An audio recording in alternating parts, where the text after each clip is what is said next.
আসসালামু আলাইকুম ওয়া রাহমাতুল্লাহি ওয়া বারাকাতুহু। আলহামদুলিল্লাহ ওয়াহদাহু লা শারীকা লাহু ওয়াসসালাতু ওয়াসসালামু আলা মান লা নাবিয়্যা বা'দা। সুপ্রিয় দর্শক শ্রোতারা, আজকে আমি আপনাদের সম্মুখে খুবই গুরুত্বপূর্ণ একটি বিষয় নিয়ে আলোচনা করতে যাচ্ছি। বিষয়টি হচ্ছে উলামা ইকরামদেরকে অসম্মানিত করা, উলামা ইকরামদেরকে গালিগালাজ করা শরীয়তের দৃষ্টিতে কতটুকু বৈধ রয়েছে, বা একজন হকপন্থী আলিমকে যদি কেউ গালিগালাজ করে তার পরিণতি কতটুকু ভয়াবহ হয়। দেখেন, এ ব্যাপারে একটি হাদিস যেটা রিয়াজুস সালেহিন কিতাবের মধ্যে উল্লেখ করা হয়েছে, যেটা ইমাম নববী রাহমাতুল্লাহ আলাইহি লিখিত কিতাব। এই হাদিসের মধ্যে, এই কিতাবের মধ্যে একটি হাদিস আনা হয়েছে, বর্ণনাকারী হচ্ছেন হযরত আব্দুল্লাহ ইবনে মাসউদ রাদিয়াল্লাহু তাআলা আনহু। উনি বলেন, রাসূল করিম সাল্লাল্লাহু আলাইহি ওয়াসাল্লাম বলেন, সিবাবুল মুসলিমি ফুসুকুন, একজন মুসলমানকে গালিগালাজ করা ফিসক অর্থাৎ গুনাহের কাজ, ওয়া কিতালুহু কুফরুন, এবং একজন মুসলমানকে হত্যা করা আল্লাহ রাসূল বলেছেন কুফরি কাজ হয়ে যায়। তাহলে এখানে উলামা ইকরামদের কথা বলা হয় না, শুধুমাত্র একজন মুসলমানকে যদি কেউ গালি দেয় তাহলে আল্লাহ রাসূল বলেন সেটা ফিসক হয়ে যায় অর্থাৎ গুনাহের কাজ। কিন্তু একজন মুসলমানকে যদি কেউ হত্যা করে তাহলে সেটা আল্লাহ রাসূল বলেছেন কুফর হয়ে যায়। দেখেন, এটা একজন সাধারণ মুসলমানদের ব্যাপারে, কিন্তু একজন আলিমকে যদি কেউ গালিগালাজ করে, একজন আলিমকে যদি কেউ অসম্মানী করে তাহলে তার পরিস্থিতি কতটুকু হয় সেটা ফতোয়া বাজ্জাজিয়ার মধ্যে উল্লেখ করা হয়েছে। বলা হয়েছে, ফাল ইস্তিগফাফ বিল উলামা লিকাউলিহিম উলামা ইস্তিগফাফুন বিল ইলমি, একজন আলিমকে যদি কেউ অসম্মানী করে তার আলিম হওয়ার কারণে, এই যে ইলম তার থাকার কারণে একজন আলিমকে যদি কেউ অপমান করে, অসম্মানী করে, কারণ ইলমু সিফাতুল্লাহি তাআলা, ইলম হচ্ছে আল্লাহ রাব্বুল আলামিনের একটা গুণ, আল্লাহ রাব্বুল আলামিনের সিফাত।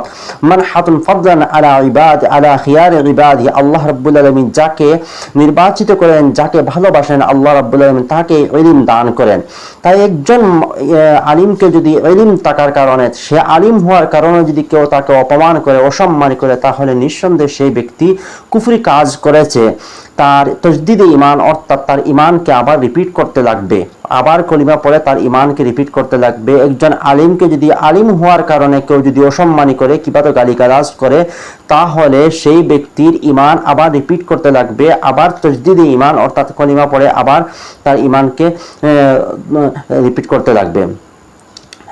অন্য একটি কিতাবে, এই কিতাবের মধ্যে আবার উল্লেখ করা হয়েছে, ওয়ামান আহানা শরীয়তা আবিল মাসাইলা আল্লাতী লা বুদ্দা মিনহু কুফরুন, শরীয়তের কোনো কিছু মাসলা মাসাইলের কে যদি আপনি অসম্মানী করেন, তাকে নিয়ে হাসি ঠাট্টা করেন, তাহলে সেই কিতাবের মধ্যে উল্লেখ করা হয়েছে সেটা কুফরি কাজ হয়ে যায়। ওমান বাগাদা আলিমান মিন গায়রি সাবাবিন যাহিরিন খিফা আলাইহিল কুফরু, একজন আলিমের সঙ্গে যদি আপনি কোনো প্রকাশ্য কোনো কারণ ব্যতীত যদি আপনি তার সঙ্গে দুশ্মনী রাখেন, বুগজ আদাওয়াত অর্থাৎ দুশ্মনী যদি রাখেন, হিংসা বিদ্বেষ রাখেন, তাহলে এই কিতাবের মধ্যে উল্লেখ করা হয়েছে এটা বেশি অংশ সম্ভব সেটা কুফর হয়ে যাবে।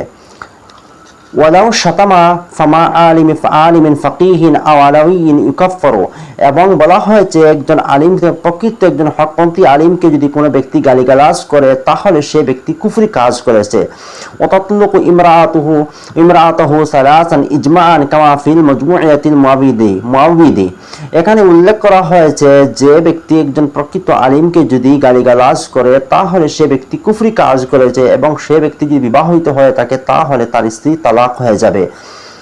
দেখেন, একজন আলিমের সঙ্গে যদি বেয়াদবি শুধুমাত্র অবৈধ সন্তানই করতে পারে, সেটা ইমাম আবু হানিফা রাহমাতুল্লাহ আলাইহির সঙ্গে একটা ঘটনার মধ্যে উল্লেখ করা হয়েছে। ইমাম আবু হানিফা রাহমাতুল্লাহ আলাইহির সম্মুখে দুইটা বাচ্চা খেলতেছিল, তখন খেলার একটা জিনিস অর্থাৎ বল ওনার সামনে এসে পড়ে গিয়েছিল। তখন একটা বাচ্চা বলেছিল যে এত বড় একজন ইমাম সাহেবের সামনে থেকে বলটা কিভাবে আনবো, সেটা বেয়াদবি হয়ে যাবে।